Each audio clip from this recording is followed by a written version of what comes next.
I think everyone thinks free trade, oh, that sounds great, and they don't realize exactly what that means. All we know is what has been released through the press and the media, and I usually worry about that. I always wonder what's missing. Free trade and trade negotiations used to just be about tariffs and trade and commerce, and no one really cared. But all of a sudden, we're finding out it's about our daily lives, the safety of our food, the protection of our jobs, the environment, all kinds of elements that we now must begin to study and understand and do something about. You have to change your laws on intellectual property. We have to change our laws on the freedom of foreign companies. We have to change our law on services. We have to change our laws on environment, on safety standards, and so on. So what is then the role of Congress? Or what is the role of Parliament? It will be a very, very limited role.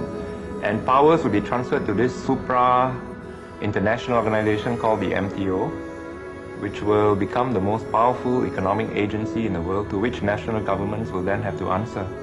I think if our people and our public and our media and our Congress and our parliaments knew how much power they are about to surrender, they will not let it happen.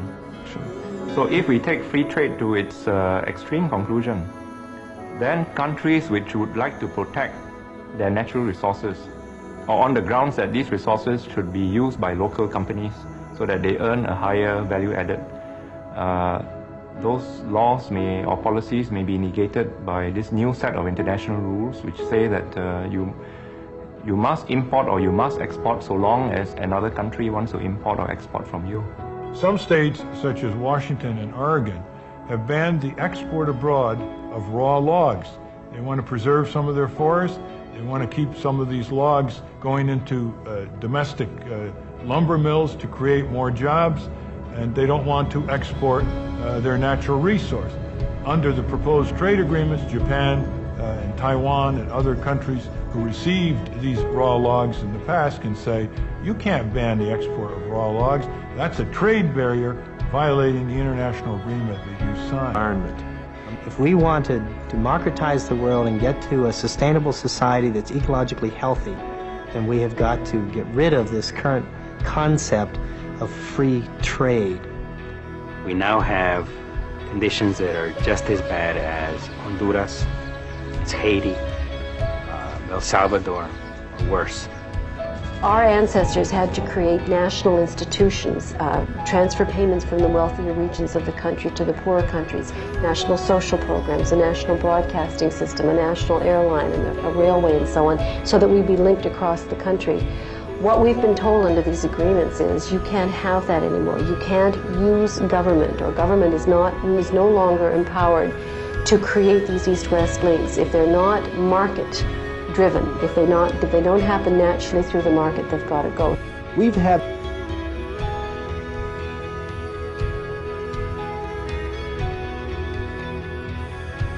people have been forced to move out of rural areas because cheap food imports has forced them to stop being agriculturists and farmers.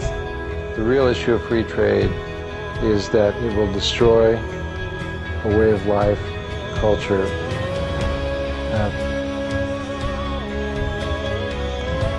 So in whichever country we come from, in the third world countries, in the northern countries, we have to insist that our parliaments, our congresses, and our people continue to have the choice of decision making as to what kind of economic, social, environmental, and cultural life we want. And in order for us to do this, we have to oppose the Uruguay round and the multilateral trade organization it is trying to set up. Because once that is set up, we will see the rapid erosion of all our rights. Citizens can do two things.